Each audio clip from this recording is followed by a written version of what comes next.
Sometimes I find it hard just to get out of bed in the morning.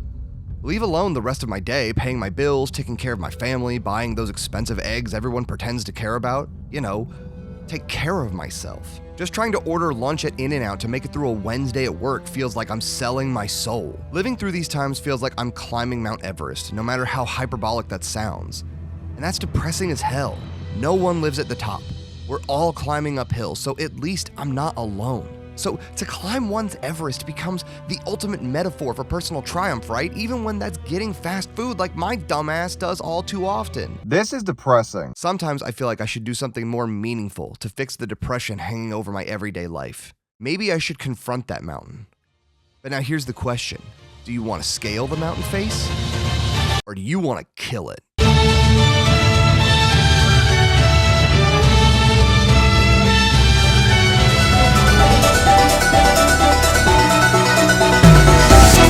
Today, we're talking about two proverbial sides of the mountain, Shadow of the Colossus and Celeste. Two games about climbing and conquering large mountain-like structures. Two games about confronting the darkness within. Two games whose answers in solving that sadness diverge wildly, and yet the resolutions end up in a very similar place. Also, they all talk a gibberish.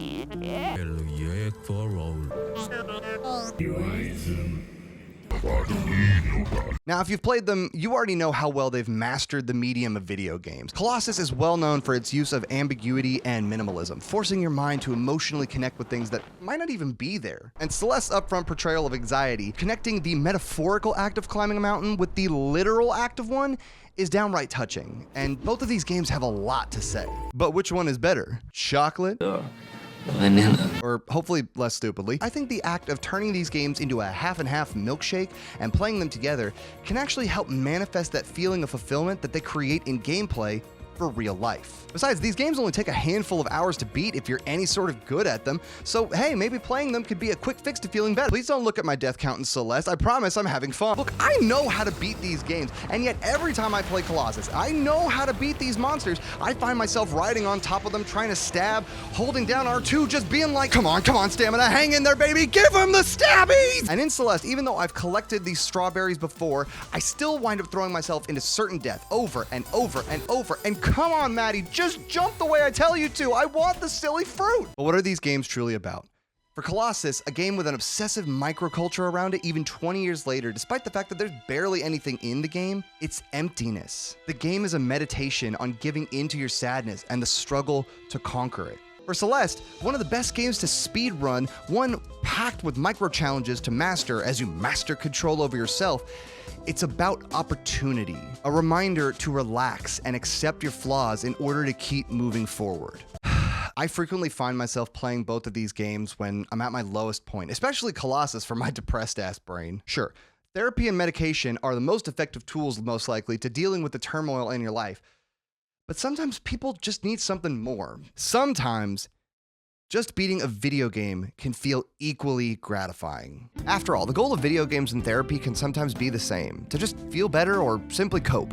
If all you know about therapy is Good Will Hunting and the far superior Space Jam, you're probably missing the bigger picture. What's going on here? In their book, Evidence-Based Practice of Cognitive Behavioral Therapy, Deborah and Keith Dobson highlight and discuss many of the successful treatments and techniques used to help patients overcome their ailments, as well as educating therapists on how to adapt their treatments. And in CBT, the whole goal is not to only help isolate patient issues, but give them the tools, vocabulary, and treatment so that in a sense they become their own therapists and learn to deal with their issues independently. Quote, "It is important to understand the context of what cognitive behavioral therapists do because this understanding provides a backdrop to practices, placing the approach to the identification and treatment of problems within the societal and cultural context in which we all live."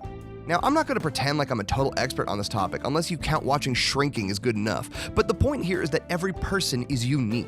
Some people benefit from medication, others improve with one-on-one counseling. And still, after therapy and medication, there are many ways that people can choose to address the demons that haunt them. And that's hopefully what I'm going to convey here. That these games are not only representative of the process of overcoming your flaws, but if we were to play them and use them in the healing process, they could be an effective tool to visualize your grief and conquer it in the digital realm. Together, they tell a story that emulates the journey of bettering oneself, to fall down the mountain into that deepest, darkest hole, and having the strength and courage to pull yourself out of it. But to make sense of these games and their place in all of this, we gotta give into that depression and work our way through to the other sides with clear minds. Where is that darkest, deepest place where it is the most impossible to see the light? Yep. We gotta talk about Adam Sandler. Just not on bitty, bitty, bitty.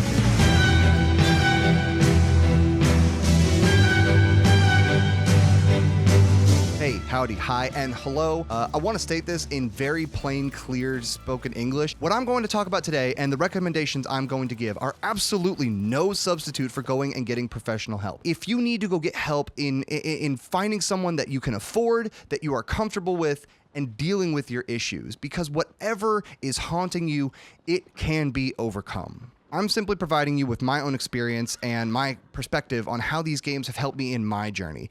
And hopefully the good that these games have produced for me, I can throw back out into the world and hopefully help someone like you.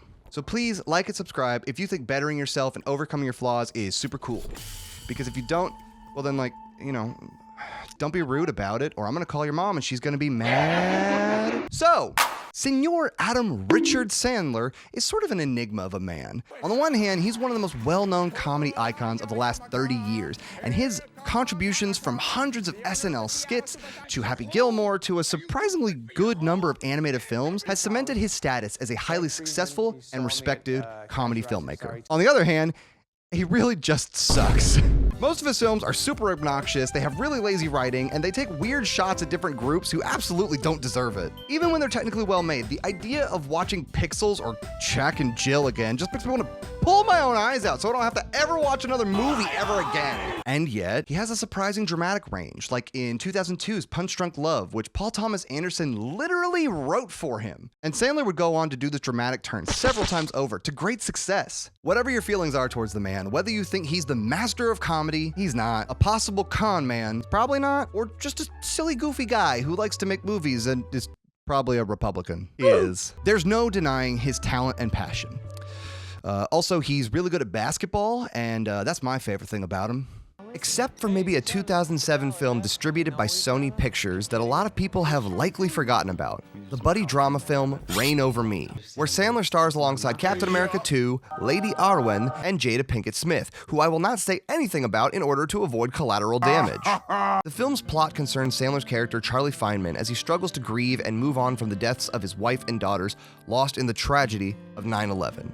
The film itself is sort of a mixed bag. Nothing much to highlight outside of Cheadle, who is absolutely doing his best as Alan, and Sandler's Charlie, who is definitely an interesting depiction of extreme PTSD. Every situation in Charlie's life has boundaries, barriers, distractions. Breaking down all these facades causes Charlie's pain to burst out of him, sometimes disrespectfully, sometimes violently, and other times dismissive and disconnected from reality. Ultimately, the film is a lesson for Cheadle's Alan on the importance of being open with those around you and not letting your inner pain lead you into a spiral. Also, there's this weird subplot about Alan getting a beach in his office, but we're not going to talk about that. What matters to us is the name of the film and what Charlie uses to cope with his sadness. The name alludes to the song Reign Over Me by The Who, a song from the album Quadrophenia that is literally about contemplating suicide. The coping mechanism, however, is Sony's own 2005 masterpiece, Shadow of the Colossus. In a movie, an actual Hollywood movie. But why? Why? Shadow of the Colossus is a lot of things. It can be an action-adventure game from Sony's Team Ico, led by Fumito Ueda, that stood out from the rest of the action game pack. It can be an emotional tale about a man and his horse entering a forbidden, eerie land to slay incarnations of gods in the form of walking mountains. It can be a phenomenal video game with stripped-down mechanics and realistic gravity, full of secrets and hyper-specific details. It can be, and is, a mystery. A world in which players have obsessively scaled every pixel for deeper meaning, full of metaphor and allegory. Simply put, Colossus is a masterpiece, inspiring many games from Journey to Hollow Knight and even The Last of Us. Enter Wander, our protagonist, who we know only 3 things about. 1, he has a horse. 2, he has a girl. Her name is Mono. I hope he doesn't catch it. 3, he has a sword, and that particular sword can control beings made from light, thus piquing the interest of a certain deity named Doraemon, who promises to bring Mono back from the dead. When claiming that the price for returning a soul from the dead is heavy, Wander simply replies, "It doesn't matter." And that's pretty much all we get. No further reason, no backstory for these forbidden lands, not even Wander's favorite color and star sign. Your only objective is to destroy these 16 incarnations in the form of Colossi, all varying wildly in difficulty and size and the manner in which you defeat them. Each Colossus's domain silently depicts a land that has fallen apart. The graphics are lush and detailed, even for the PS2, and especially for the PS4, but the world is sparse, save for the lizards and hawks and the fruit that you eat to increase your life and stamina. The music is often haunting and barely present outside of boss battles, forcing your mind to wander as you ride freely across the land in real time. The game is technically part of a larger story, semi-canonically the beginning of a trilogy. While never officially connected to one another, Ueda coyly insinuates that the games are linked within his own mind, that they exist in the same world, and the baby at the end of the Colossus game is the first baby born with horns referred to in the backstory of Ico. And if the giant horned creature in The Last Guardian named Chirico isn't some sort of continuation of this world's narrative, then what is?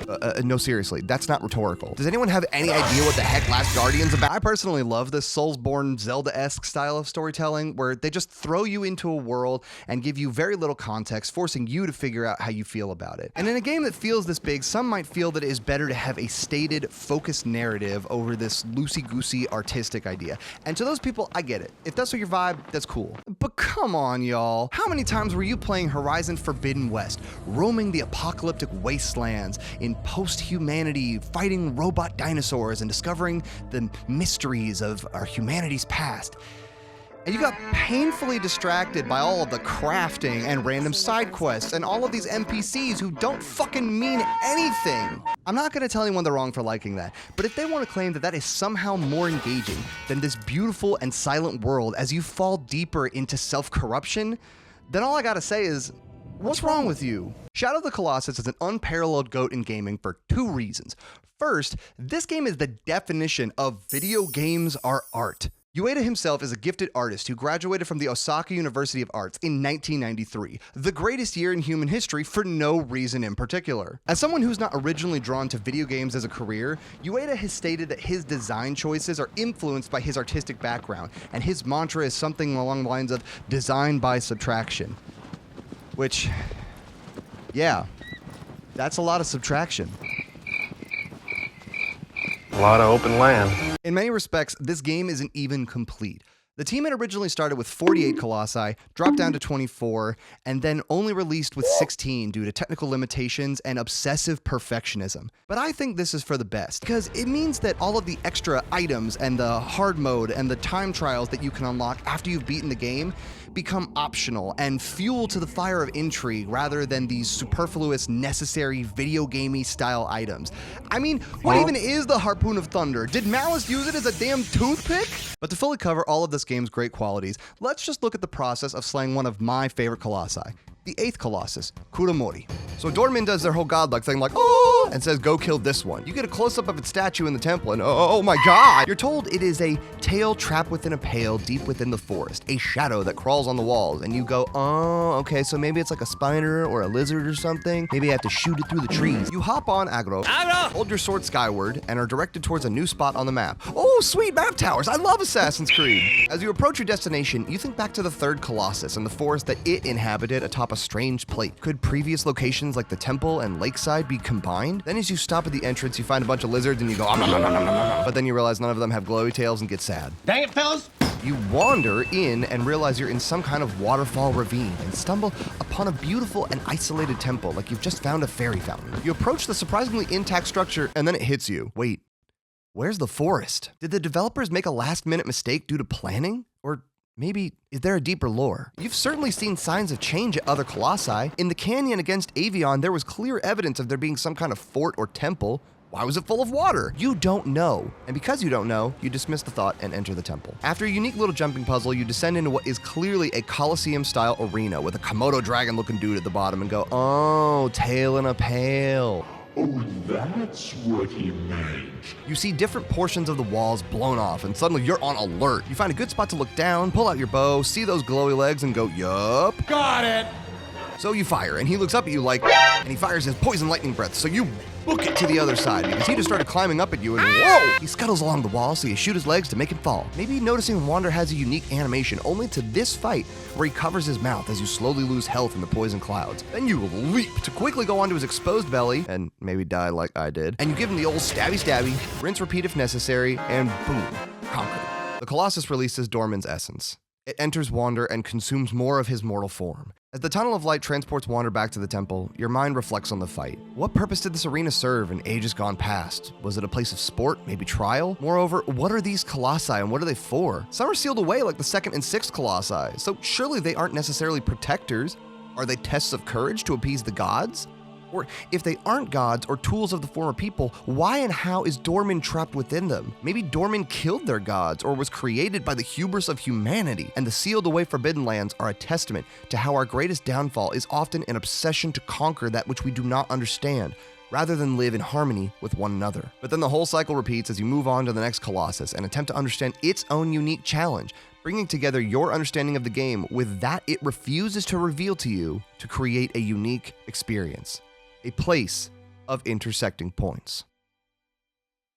So yeah, if it wasn't obvious... You, sir, are the greatest artist who ever lived! So why put it in an Adam Sandler movie? The practical, thematic, and relevant inclusion of Shadow of the Colossus in this film, as Brian Ashcraft wrote for Kotaku in 2007, is, quote, must be one of the first Hollywood films, if not the first, to deal with games thematically and intelligently, while other industry pundits try to figure out how to make the latest blockbuster game and turn it into a movie or vice versa. Reign Over Me already has an insightful leg up.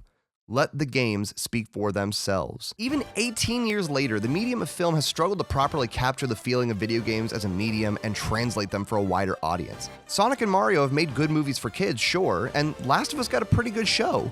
So it's a shame that attempt after maddening attempt to convey serious stories has been met with failure. Video games aren't explicitly silly novelties, well, even when they are, but especially when a game's subject matter is so intrinsically linked to a mature, emotional subject matter, its inclusion in this film that deals with therapy, depression, and solitude is not an accident. And this is where the long-awaited second reason this is my personal choice for the GOAT of gaming comes in.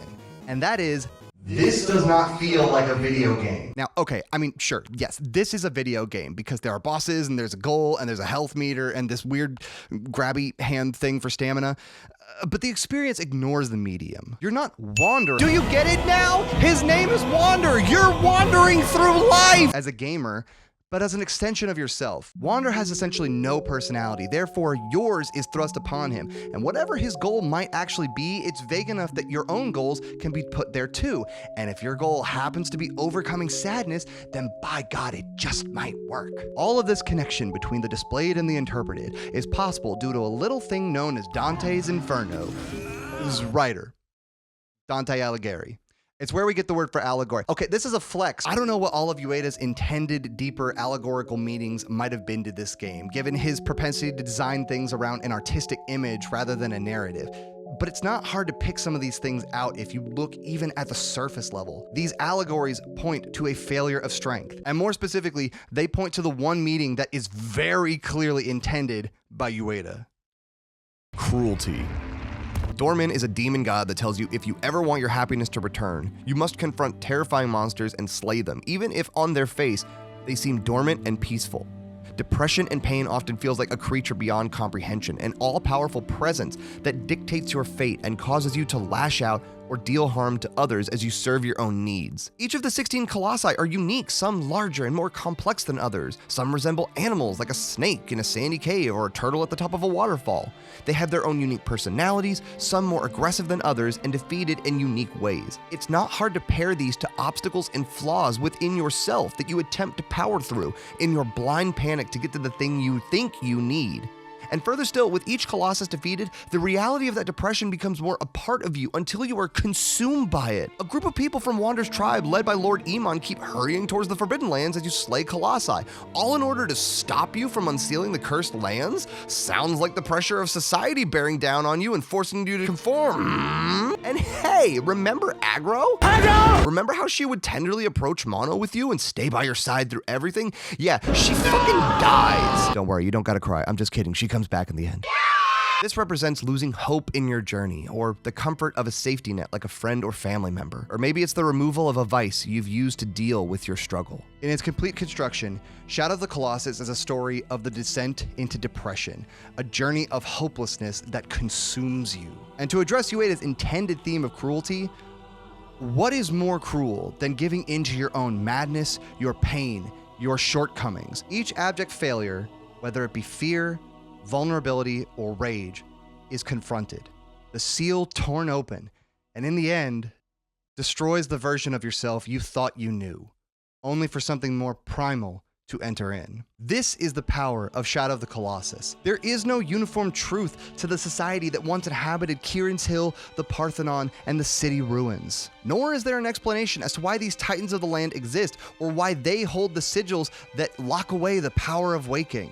All that is clear is that their destruction is your doing. It's connected to you and serves as your end.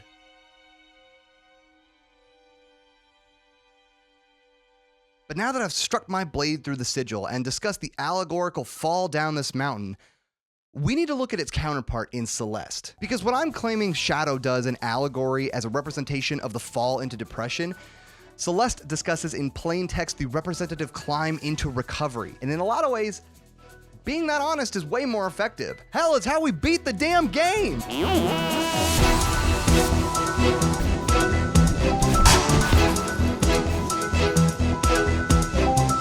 Celeste is a 2018 platformer developed by Extremely OK Games and highly reflects its writer and director, Maddie Thorson. The game resides at the absolute pinnacle of 2D platforms, right alongside your Donkey Kong Countries, your Metroids, Mega Mans, you name it. Gameplay involves scaling the literal mountain of Celeste as Madeline, or your own name if you want, you silly Billy, while she attempts to overcome her own literal depression demon and climb the internal mountain of bettering oneself. Literary devices matching the narrative devices. It's an English professor's wet dream. What? Now, just like Colossus, the things that make Celeste great are very clear. It's got some of the tightest platforming controls in gaming history, with a difficulty that is as equally punishing as it is rewarding for your patience. The soundtrack from Lena Raine is so integral to the game design that in-game sound effects were engineered to mirror it, rather than the music simply informed by the game. Eat that, Tommy Tallarico. Climb the mountain, a physical struggle. Overcome your anxiety and depression, an internalization of that struggle. And the way to conquer them both is through dialogue, not unlike one would do with their therapist, particularly in CBT,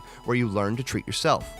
Each of the first 6 stages in this game presents a new side of Madeline, whether through self-admittance or by her reaction to those around her. Often, her struggles mirror the level design, very literally in the Mirror Temple and the Chompy Boy.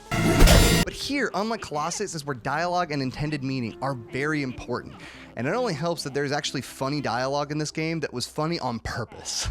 All of the dialogue in this game informs the journey in a very direct, sometimes uncomfortably relatable way, because here, there is no ambiguity. Early on, before we even enter the Forsaken City, wow, Forbidden Lands, Forsaken City, it's like these games were meant to be. Maddie encounters Granny. After she tells Maddie, you might see things you aren't ready to see. Maddie projects her own insecurities and tells her to go get help, before we get text on screen that says, you can do this. What does this mean? And with sweet, lovable Thea over the next few chapters, Maddie slowly reveals her insecurities and problems. She's standoffish and defensive with Theo, even when he's asking basic questions to get to know her, no matter how innocuous. When he attempts to take a selfie with her, she's hesitant, and that results in this hilarious shot, but proceeds to go ahead and describe herself as just not photogenic. I mean, geez. Identity issues much? Talking with ghosty Mr. Oshiro in the hotel, who by the way is channeling some intense Gollum vibes if Gollum was like a really insecure high schooler. She wants to help this weird little dude in his quirky little hotel, but when he's the one spiraling, she can't talk to him in any way that diffuses the situation. Upon leaving, the part of her that's been chasing us to this whole time reveals to Mr. Oshiro that Maddie just did this to feed her twisted ego. She's not equipped to help him, because she's not equipped to help herself. And obviously, this is where the conversations with Madeline are the crux of the storytelling.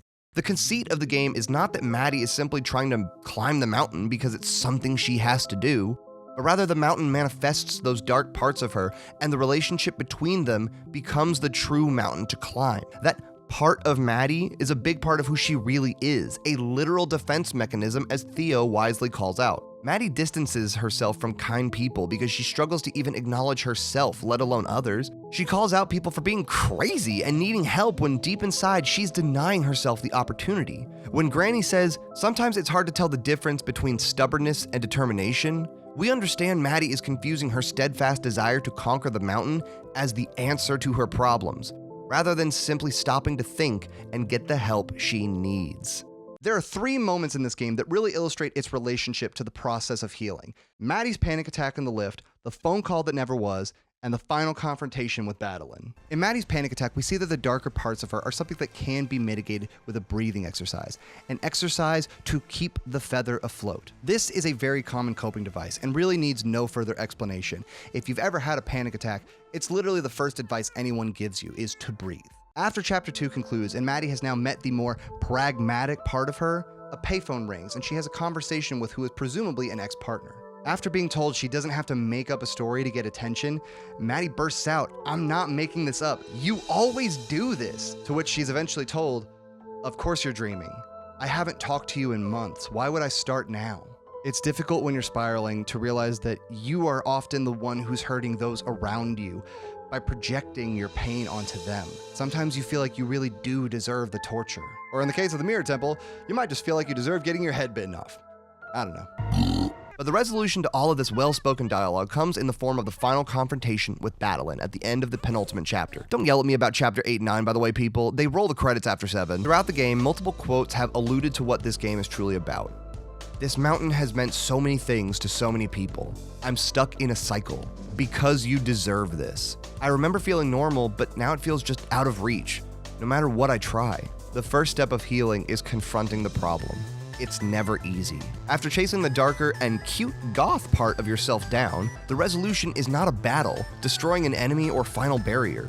The only way to reach the top after crashing to rock bottom is not with violence. It's by saying you're sorry, that it's okay to be scared, and forgive yourself. You can't rid yourself of your sadness or flaws. You must embrace them to cross the final threshold and reach the summit. If Colossus can be viewed as the allegory about collapsing into depression and the pain that is caused along the way, Celeste is the healing process made literal. Because the gameplay of bursting through the air, wall kicks, and climbing mirrors the message, it only makes the feeling of overcoming it all the more gratifying. Celeste earns its place beside Colossus as one of the best video games ever made. But here's the thing. In developing the game, Maddie realized that her own issues were being imprinted on the story, issues of her own depression, queerness, and gender identity. The aim from the team was not to tell a general story about mental health or overcoming adversity. They wanted to tell a personal narrative and let it speak for itself. But again, as Maddie knows when she tells Theo, this mountain has meant so many things to so many people. No one person's struggle is defined in the resurrection of Mono, and even an individualized resolution for Maddie is not solely hers. So let's be like Celeste Mountain. Let's see what these games combined can be for us. Now, maybe you've gotten this far and you still don't believe me when I say playing these games can be like personalized therapy, which is completely crazy because you're this deep in, you gotta subscribe. Maybe you're a fan of Colossus and you think, oh, there's no intended meaning for overcoming depression, so why make the assertion? Isn't that a little presumptive of you? First of all, how astute of you to question things. I'm proud of you for not being a simple little peasant who just does whatever the powers that be tell him to do. Still, you're boring and lame! There's a real argument to be made here because much like the Dobson stated, context matters. The problems that people develop are within the contexts of their lives and the social systems with which they interact. And since context matters, let's just lay it all out there. I have had ADHD, depression, anxiety, and been medicated for all of these different things over different chunks of my life. Sometimes medicated for things I didn't even have. For anyone who knows what lithium does and what it's for, it's not something you're supposed to be just prescribing somebody who has ADHD or depression, and it fucked me up. It has taken years to come to terms with the problems my brain possesses and the damage that poorly prescribed medication did to me. I've learned how to deal with my issues of aggressive anger, low self-worth, and my day-to-day problems with a combination of medication and coping skills and honestly, playing video games. See, video games were my therapy growing up, my way to deal with the horrible, infinite sadness that I was going through at the time. Now, would I argue playing these games was more effective than therapy? Well, for me, they were. I'm still not advocating for them to be something that replace your actual therapy or your actual medication, because there's not a whole lot of scientific evidence that says that it can fix your life. But it's not like there isn't a precedent for them being a useful tool. There are just so many of us who suffer like this. Depression is so pervasive in our society that according to the National Institute of Mental Health, 21 million American adults, 8.3 of all adults in the USA, suffered a severe episode of depression back in 2021, with an additional 5 million children suffering a major depressive episode representing 20%. 1 in 5 of all children. Major depression can cripple someone indefinitely and lead to suicidal tendencies. Minor depression, while less intense, can be a reoccurring burden, one brought about by a major life event or a change in season. No matter the severity, though, it can be conquered. But there's a lot of people who are very fairly turned off by the idea of therapy or are just downright scared. Paying someone and allowing them to enter your most vulnerable emotional place does not always sound like an enticing pitch. You'd like to die having sex. Wake up! Especially, again, when most people think therapy looks like this and this. It's not your fault. But in reality, there are lots of different flavors of therapy, from your vanilla psychodynamic therapy, which looks like that, your Neapolitan holistic, which looks like that, to the sweet, buttery cookie dough flavor, cognitive behavioral therapy. Look around the internet and you'll find a pretty common definition for CBT and its goals. A form of therapy specifically designed to help identify negative patterns of thinking and their related behaviors, and begin the process of replacing those negative cognitive responses with an overall healthier and productive way of thinking. As someone who is more than willing to admit that therapy did not work for me growing up, I find that when I think of therapy now, this is one of the disciplines I would think would be the most productive. Returning to the Dobson's book, I find the title Evidence-Based Practice to be the most telling. Because unlike many other psychological disciplines, there is a lot more physical data to actually prove the effectiveness treatments are having. They write, quote, "The evidence base for cognitive behavioral therapy has risen dramatically over the past 20 years, and increasing numbers of people are aware of cognitive behavioral therapy and what it can offer to them." So much so that 8 years after the publication of that book, to return back to shrinking, shows like this are being made that highlight just how outside the box practitioners are getting to help their patients overcome things. So like, you shouldn't advise your patients to boop their boyfriends. That's not good advice. Boop. And one of the things I find the most exciting about this therapy is how it immediately feels like we're just playing Celeste. As a game, Celeste feels like we're simply learning from our behaviors every time a new mode of traversal changes our playstyle. Everything from the wind patterns to the space blocks, bubble things, and that ever magical feather, only for you to put all of those things together along with an assist from your improved mental state to reach the summit. So tell me, if CBT is all about using the context of a patient's life to give them the tools and vocabulary to recognize these unhelpful patterns, who's to say that video games can't be something that is used in that process? The Dobsons even recognize this practical reality, saying, "Even as we promote the practice of cognitive behavioral therapy, it is crucial that we continue to question its components. We also need to be open to other effective approaches as they become available." In CBT, there is a very common practice used involving giving a patient homework, preferably referred to as an action plan. This serves as a means to generalize the patient's knowledge and encourage practicing skills learned during therapy sessions. In the full article from John Prasco, where I just shared this quote, he talks about the importance of this homework and how actively participating it can yield up to 70% better results in the therapeutic process. And he specifically calls out that ensuring compliance, or doing your damn homework, has been shown to have more effective treatment. Here's the kicker though, and this will surprise no one. Patients hate doing fucking homework, and anywhere between 20 to 50% will completely ignore this directive. But if I may be so bold, sir and or madams in the scientific community, what if we got more creative with our homework?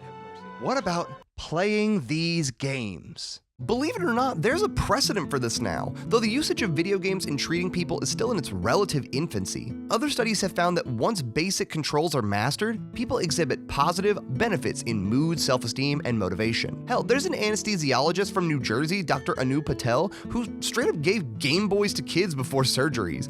The Game Boy was noticeably better at soothing their anxiety than tranquilizers or even the comfort of their own damn parents. But what really gets to me is the findings in these two articles on the effectiveness of using video games in treatment. Two types of games are specifically discussed in both of these findings. The first is your typical games that are designed for treatment. You know, your educational games, more along the line of like Mario's missing and like, ugh. And then actual commercial games like you or I would play, including Mario, Rayman, and Castle Crashers. Oh, wait, I'm sorry, what? Oh, they didn't use Castle Crashers? The pooping deer was too much?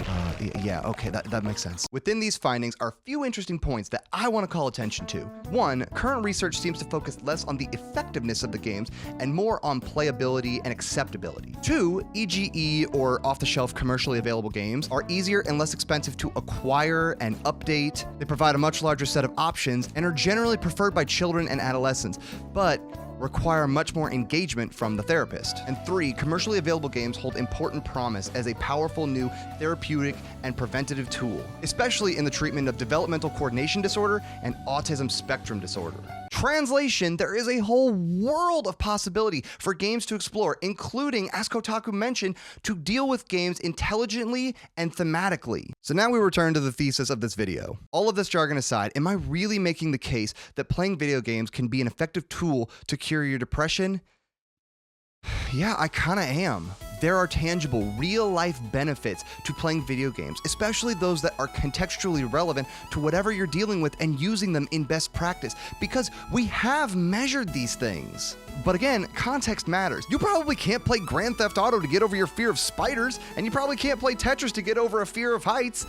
I don't know, maybe the long piece could help. Don't ask me, just figure it out! Bitch, I don't know your life! But what I can assert is that Shadow of the Colossus and Celeste, when viewed and played together, tell the story of falling into a depression and the journey of healing to get out of it. As Maddie says in describing depression to Theo, I'm just floating in this abyss, swimming in a random direction, hoping that I find something, but I can't escape myself. I'm literally fighting myself the entire way. Maybe this is all pointless. To play Colossus and Celeste back to back is to watch yourself fall, develop the tools like cognitive-based therapy is designed to do, and ascend back to the top. It can often feel chaotic, violent, and confusing, like the barren and forbidden lands. Your grief drives you to drastic means of survival and often self-destruction. There may be behaviors you must confront and try to conquer, but at the end of it all, you're left with nowhere to go but up. It might be nerve-wracking. You might want to turn back multiple times. You might have to confront things about yourself you didn't want to know. But ultimately, whether it be stubbornness or determination, reaching the top and discovering the heart of the mountain will bring you peace. What cemented the intrinsic connection between these games is the conclusion of Colossus, the place where the two ideas of Celeste and Shadow meet, my very own place of intersecting points. Once you've destroyed these titans of the land, there is no final boss to outshine those that came before.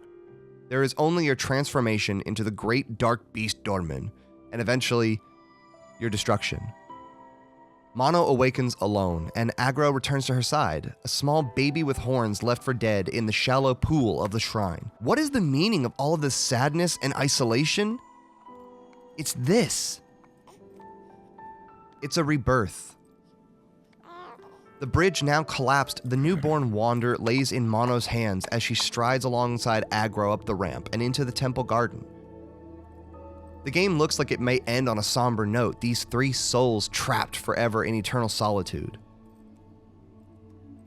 A baby deer approaches, followed by a squirrel and doves, the first signs of life we've come across in the game outside of the hawks and lizards. Signs of fertility, harmony, adaptability, in the face of everything. It is a departure from the depressing reality that the Forbidden Lands suggests. That is one of the most impressively powerful feelings I have experienced, gaming or otherwise. So the point, and that ever-important context, is this. While you probably couldn't and shouldn't play Madden to get over your parental guilt, I do think that if you're dealing with issues of loneliness, depression, or anxiety, you should go play Shadow of the Colossus and Celeste. Even if they aren't something official or clinical, like medication or just shit, talking it out with a friend, I think they could be used like an extra jump helps climb Mount Celeste. Adam Sandler played Shadow the Colossus in Reign Over Me as he contemplated suicide and drowned out the world around him. Many of us suffer in the same way he did, and in that film, it was friendship, therapy, and dialogue that helped pull him in the right direction. Maybe if he'd have played Celeste, he would have felt an additional sense of relief. The therapeutic process is all about confronting the darkness you've dug yourself into and giving yourself the tools and skills to overcome it. I could think of no greater tool than the medium of video games, where you become the main character and you have to fight against whatever personified darkness you might be facing, where you live out that internal pain before climbing to the top. No matter the truth, these games, amongst many others, have brought me peace and comfort in times where there simply was none. And since there are approximately 21 million adults and countless other children who suffered just like I did, I know my experience is not singular. So give it a try. Maybe I'm completely full of it and playing these games helps no one, but I, at the very least, feel serenity. I'm not sure how I make it up that mountain every time, but I imagine I'll continue to find answers in the comforting solace of an adventure in a forbidden land. And at the end, after heartache, failure, and surrender, maybe then I'll be born again with the strength to climb the mountain, to face my inner demons and all the plans that they have made. A phantom will lead me to the summit of Celeste to overcome the shadow of the mountain, the shadow of the Colossus.